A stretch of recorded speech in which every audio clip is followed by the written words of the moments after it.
अपनी शुरुआती शिक्षा दीक्षा के बाद रावण ने कई वर्षों तक शिव की गहन तपस्या की। तपस्या के दौरान रावण ने शिव को प्रसन्न करने के लिए बलिदान के रूप में अपना सिर 10 बार काटा। हर बार जब वो अपना सिर काटता था तो उसके धड़ में एक नया सिर लग जाता था, जिससे उसने अपनी तपस्या पूरी की और अंत में भगवान शिव ने उसकी तपस्या से प्रसन्न होकर उसे वरदान दिया। तब रावण ने अहंकार में अपने वरदान में नश्वर इंसानों को छोड़कर देवताओं, राक्षसों, सांप और जंगली जानवरों से हानि ना होने का वर मांगा, जिसका मतलब था कि ये सभी प्रजातियां उसे कोई नुकसान नहीं पहुंचा सकती। यही वजह है कि बाद में मनुष्य रूप में जन्म लेकर राम ने रावण का अंत किया था।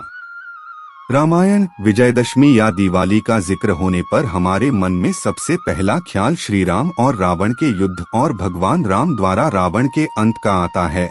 लेकिन शास्त्रों में रावण को एक दैत्य, राक्षस, अत्याचारी के अलावा भी कई रूपों में वर्णित किया गया है। रावण को महान विद्वान, प्रकांड पंडित, महाज्ञानी, राजनीतिज्ञ, महाप्रतापी, महापराक्रमी योद्धा और अत्यंत बलशाली जैसे नामों से पुकारा गया है।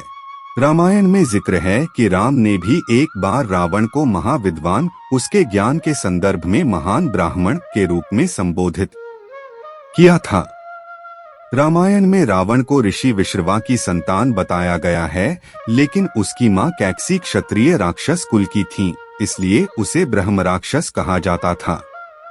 राक्षसी और क्षत्रिय दोनों गुणों के साथ वो बेहद बलशाली और बहुत बड़ा शिव भक्त था। रावण का जन्म महान ऋषि विश्रवा, वेसमुनि और उनकी पत्नी दैत्य राजकुमारी कैकसी के घर हुआ था। उनका जन्म देवगण में हुआ था, क्योंकि उनके दादा ऋषि पुलस्त्य ब्रह्मा के 10 मानस पुत्रों में एक थे। वो 7 महान ऋषियों के समूह, जिसे सप्तर्षि कहा जाता है, उसके सदस्य थे। कैकसी के पिता और दैत्यों के राजा सुमाली की इच्छा थी कि उनकी बेटी की शादी नश्वर दुनिया के सबसे शक्तिशाली व्यक्ति के साथ हो, ताकि उससे एक असाधारण संतान का जन्म हो। जानते हैं रावण के जन्म की कहानी। उन्होंने अपनी बेटी के लिए आए विश्व के बड़े से बड़े राजाओं के प्रस्तावों को ठुकरा दिया, क्योंकि वो सभी उनसे कम शक्तिशाली थे।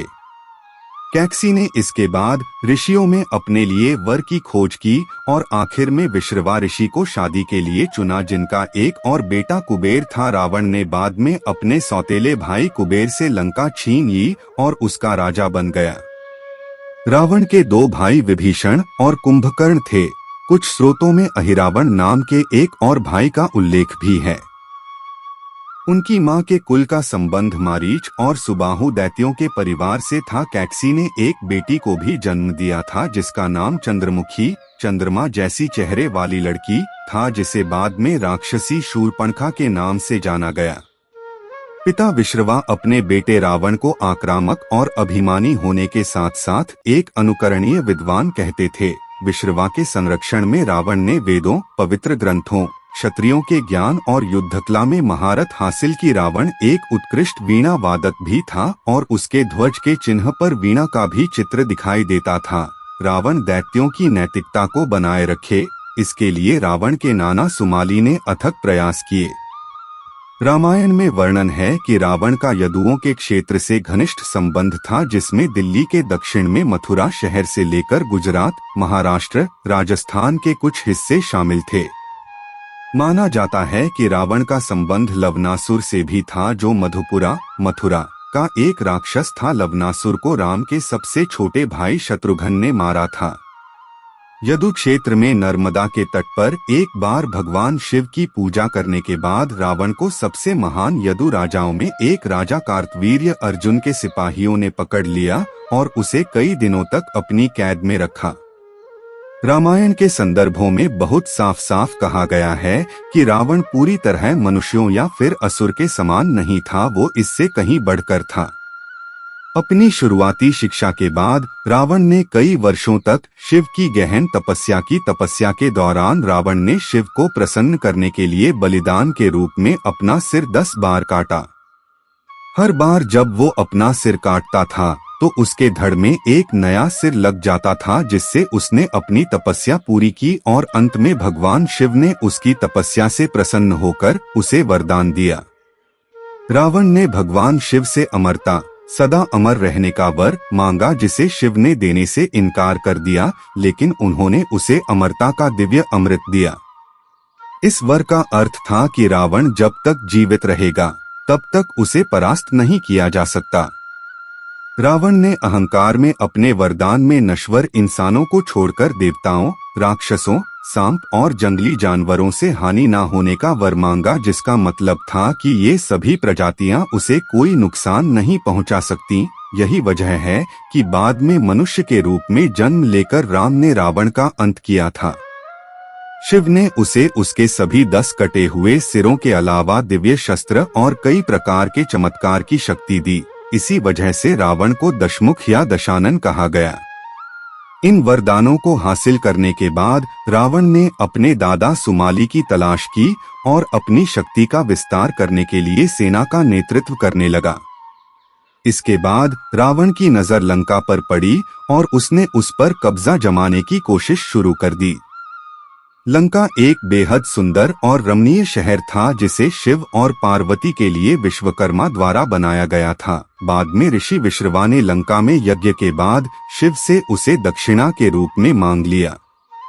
इसके बाद कुबेर ने अपनी सौतेली मां कैकेसी के जरिए रावण और अपने अन्य भाई बहनों को ये संदेश पहुंचाया कि अब लंका उनके पिता विश्रवा यानी उन सभी की हो चुकी है।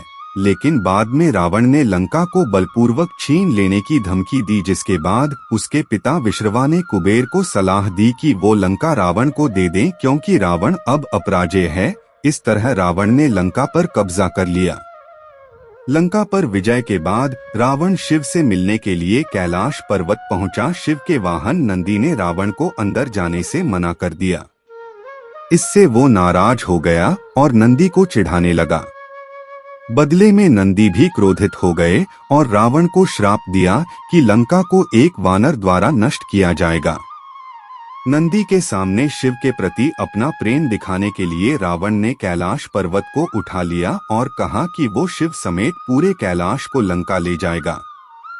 रावण के अहंकार से क्षुब्ध शिव ने कैलाश पर अपने पैर की सबसे छोटी अंगुली रख दी, जिससे कैलाश पर्वत अपनी जगह पर वापस स्थापित हो गया। लेकिन इसी दौरान रावण का हाथ पर्वत के नीचे दब गया और पूरे पर्वत का भार रावण के हाथ पर आ गया। वो इस पीड़ा से कराह उठा। उसे तुरंत अपनी गलती का एहसास हो गया। तब रावण ने भगवान शिव को प्रसन्न करने के लिए अपनी नसों को तोड़ दिया और उससे तार की तरह इस्तेमाल करते हुए संगीत बनाया और शिव की महिमा का गुणगान करने लगा। इस तरह उसने शिव तांडव स्तोत्र रच दिया। इसके बाद शिव ने उसे क्षमा कर दिया और उसकी भक्ति से खुश होकर उसे दिव्य तलवार चंद्रहास दी। कहा जाता है कि इस घटना के दौरान ही शिव द्वारा उसे रावण नाम दिया गया, जिसका अर्थ है तेज दहाड़, क्योंकि रावण का हाथ जब पर्वत के नीचे दबा तो उसके रोने से पृथ्वी कांप उठी थी। रावण इसके बाद भगवान शिव का आजीवन भक्त बन गया था। रावण की क्षमता और शक्ति वास्तव में विस्मयकारी थी। रावण ने कई बार मनुष्यों, देवताओं और राक्षसों पर विजय प्राप्त की। पाताल लोक को पूरी तरह जीतकर उसने अपने भाई अहिरावण को वहां का राजा बना दिया। वह तीनों लोकों में सभी असुरों का सर्वोच्च अधिपति बन गया। कुबेर ने एक बार रावण को उसकी क्रूरता और लालच के लिए आलोचना की, जिससे वो बहुत नाराज हो गया। भाई के इस अपमान के बाद वो स्वर्ग की ओर बढ़ा और देवताओं से युद्ध कर उन्हें हराया। उसने देवों, मनुष्यों और नागों पर जीत अर्जित की। रामायण में रावण का सभी मनुष्यों और देवताओं पर विजेता के रूप में जिक्र किया गया है। हालांकि रावण का अहंकार उसके अंत का कारण बना।